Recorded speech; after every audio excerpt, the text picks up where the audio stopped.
오던 학생인데 뭔 일로 왔어? 그게 말해봐. 경비들도 침대는 없더라고. 예? 여기서 죽지 마. 괜히 여기서 죽어가지고 여러 사람 귀찮게 만들지 말고. 예쁘죠? 팔이야. 팔 보여주세요. 팔.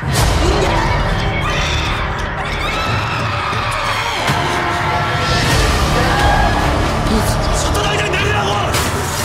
싫어요, 손도 내려요!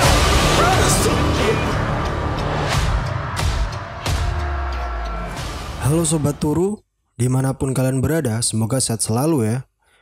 Di video sebelumnya sudah diceritakan bahwa dunia sedang diserang oleh monster yang asal-usulnya belum begitu jelas. Jadi, inilah kelanjutan alur cerita film Sweet Home part kedua. Selamat menonton dan Jegibret.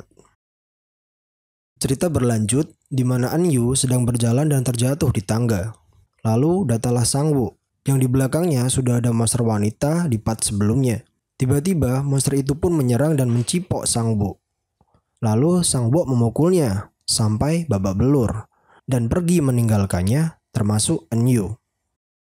Dalam kilas balik, Hyunsu yang sedang asik bermain gamenya dan bekas luka di tangannya menandakan bahwa dia pernah melukai dirinya sendiri. Setelah itu, dia dipanggil ibunya untuk pergi bersama keluarganya. Namun, Hyunsu tidak memperdulikannya. Perilakunya jelas membuat keluarganya marah. Saat mereka berdebat di dalam mobil, kita diperlihatkan supir truk mendadak mati dan hidungnya mengeluarkan banyak darah, lalu menabrak mereka. Hyunsu yang hidup sendirian di keluarganya diberikan uang 30 juta won. Namun dia malah marah karena menurutnya jumlah uang tersebut terlalu sedikit. 이걸로 어떻게 평생 먹고 살라고? 뭘 어떻게 하라고 놔둬라! Di masa sekarang, Jisoo yang sedang berjalan di tangga, tiba-tiba dia melihat pria hidungnya mengeluarkan banyak darah. Karena panik, Jisoo pun memukulnya. Lalu datanglah Jaehoon yang menyelamatkannya dari pria tersebut yang sudah berubah menjadi monster.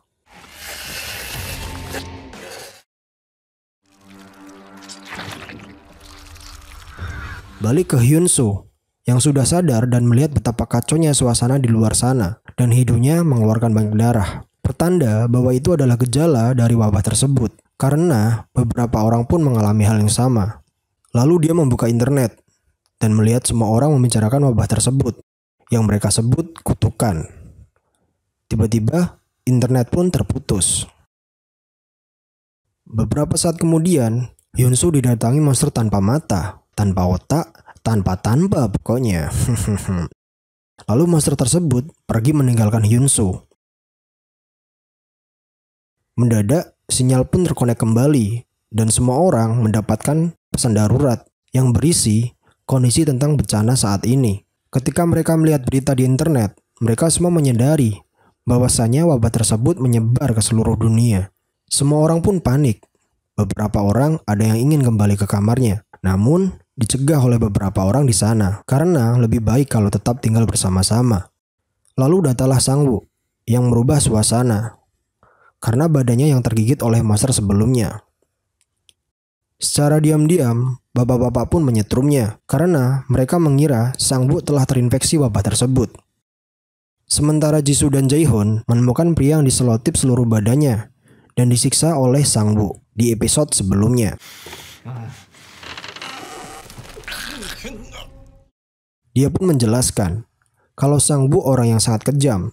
Setelah itu, pria tersebut bergabung dan membawa palu dengan alasan untuk menjaga diri.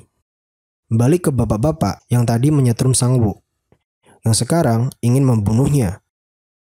Namun, gagal. Dan Sangwoo pun berhasil melepaskan ikatan talinya. Sementara Hyunsu yang mencoba membantu menyelamatkan anak-anak di bawah apartemennya yang sedang diteror monster bola mata. Dia menjatuhkan monitor TV-nya dan membuat monster tersebut mendatanginya. Ketika Hyunsu mau menyerang, monster itu malah melilit tubuhnya. Untungnya dia diselamatkan tetangganya yang bernama Doshi. Doshi menembak monster itu dengan senapan buatannya sendiri. Dan dia pun berkata, walaupun monster itu kepalanya hancur, mereka tidak akan mati. Dan dia pun memberi saran. Kalau handphone dalam mode panggilan berbunyi, tandanya ada monster yang mendekat. Dalam artian, bila sinyal ada gangguan, pertanda adanya keberadaan monster. Saat itu Do-sik bertanya, apakah kau akan menyelamatkan anak-anak itu? Hyun-soo pun menjawab, iya. Setelah itu dia pergi menemui Do-sik. Sampainya di sana, ternyata Do-sik kakinya lumpuh. Namun, dia jago dalam memperbaiki dan menciptakan sesuatu. Ketika dia melihat senjata Hyun-soo, Do-sik pun mengupgrade dengan menambah kecepatan listrik di senjatanya. Lalu dia meminta Hyun-soo untuk menyelamatkan anak-anak itu sendirian. Karena tidak mungkin dia ikut dengan kondisinya saat ini. Hyun-soo pun menyanggupinya. Saat dalam perjalanan, Hyun-soo sudah dihadang oleh monster tanpa mata sebelumnya. Lalu Hyun-soo menyerangnya dan menusuk monster tersebut dengan senjata barunya. Scene pun berpindah ke Eun-hyo yang masuk ke toko milik bapak-bapak sebelumnya. Saat Yi-kyung mengambil barang dagangannya, bapak-bapak itu pun marah. Namun Yi-kyung tak memperdulikannya karena kondisinya yang sangat butuh untuk bekal pergi ke basement mengatasi listrik yang padam saat itu. Balik ke Hyun-soo yang sudah menemukan anak-anak sebelumnya. Saat mereka mencoba pergi, tiba-tiba Hyun-soo mengalami pendarahan di hidungnya lagi dan dia mendapatkan ingatan di masa lalunya yang dibully oleh teman-teman sekolahnya. Saat dia mulai sadar, matanya pun berubah menjadi hitam. Dan alur cerita film Sweet Home Part kedua pun selesai. Saksikan kelanjutannya di part berikutnya. Semoga kalian suka dengan video ini dan sampai jumpa.